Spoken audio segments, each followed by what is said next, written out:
할렐루야. 3월 2일 말씀 묵상을 나누고자 합니다. 주일 어떻게 잘 보내셨는지요?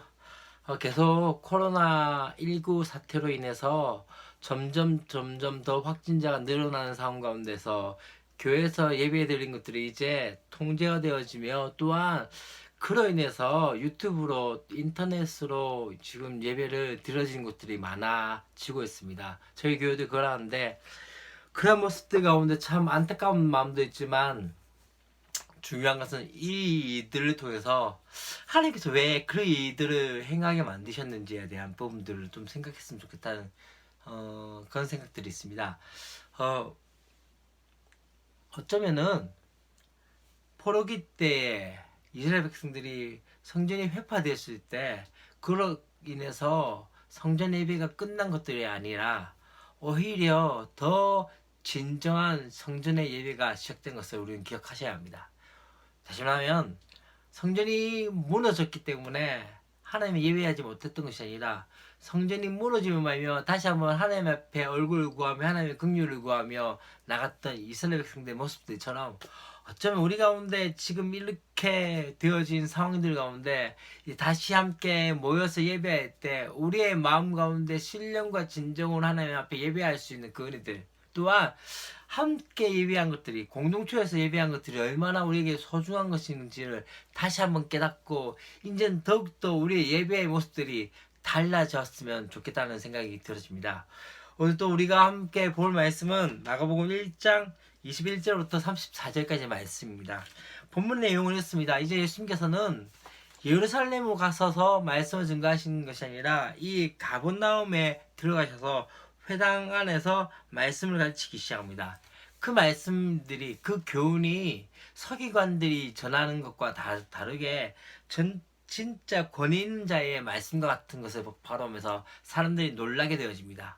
또 한 가지, 그때 말씀 증가하신 상황 가운데서 귀신이 내쫓아진 그 모습들 가운데서 사람들이 그 모습을 보면서 놀라워하며, 또한 그 가운데서 이제 예수의 소명들이 점점 퍼지기 시작하는 것들을 보게 되어집니다.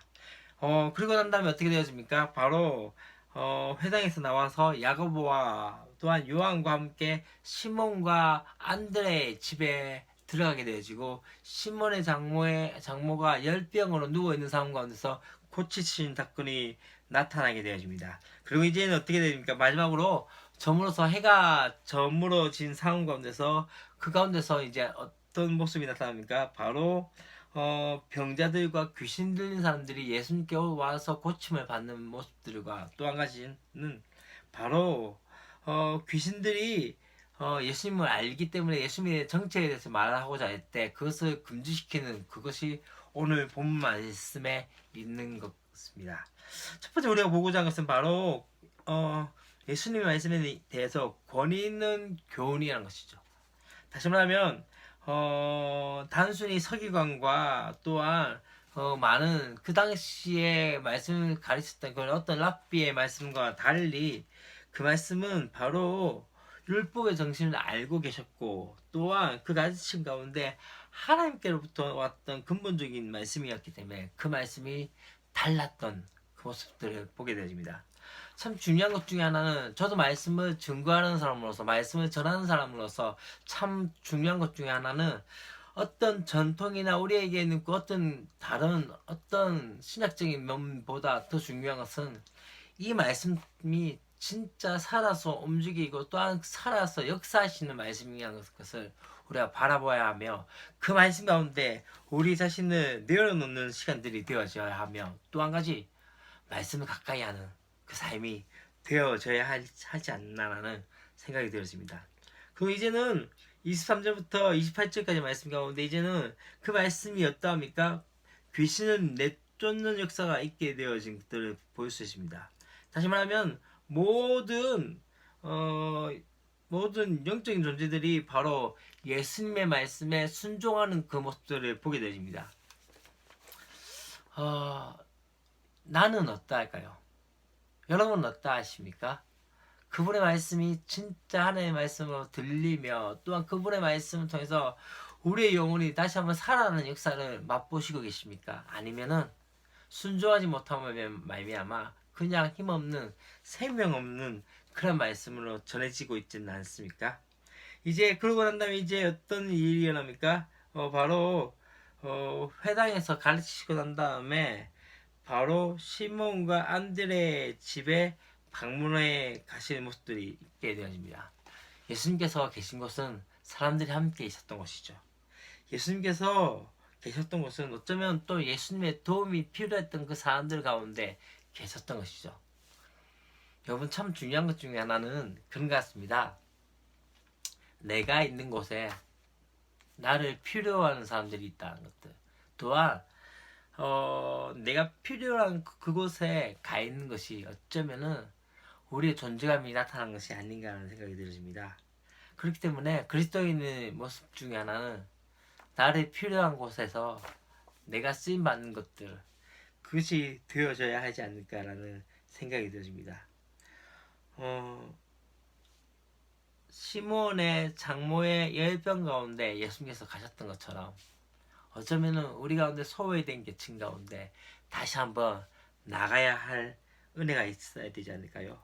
마지막 한 가지는요. 이제 예수님께서 이제 해서 물을 때 병자들 고치시고 또한 귀신 들린 자들을 또 내쫓는 그 사역들 가운데서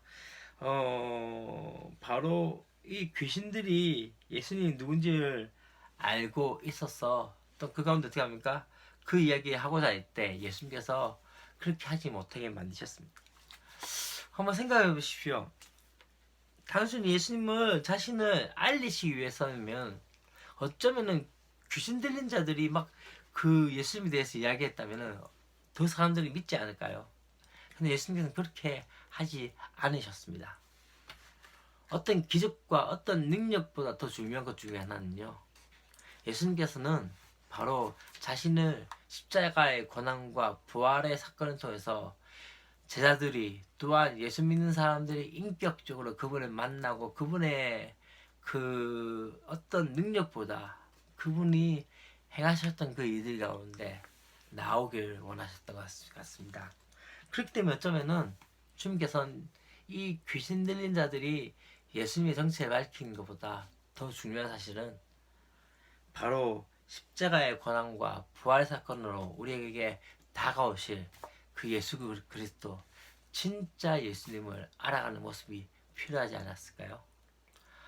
오늘 하루의 삶 가운데서도 그랬으면 좋겠습니다. 주님을 알아가는 삶. 그것은 단순히 누군가 이야기하고 기적과 표적을 통해서 나타나는 것이 아니라 진짜 예수님. 다시 말하면 고난 가운데 또한 어쩌면은 소외된 계층 가운데 또 한 가지 더 중요한 것은 그분이 낮아지심을 통해서 나타났던 그 예수 그리스도의 모습을 하나씩 하나씩 알아가며 닮아가는 저희들이 되었으면 좋겠습니다.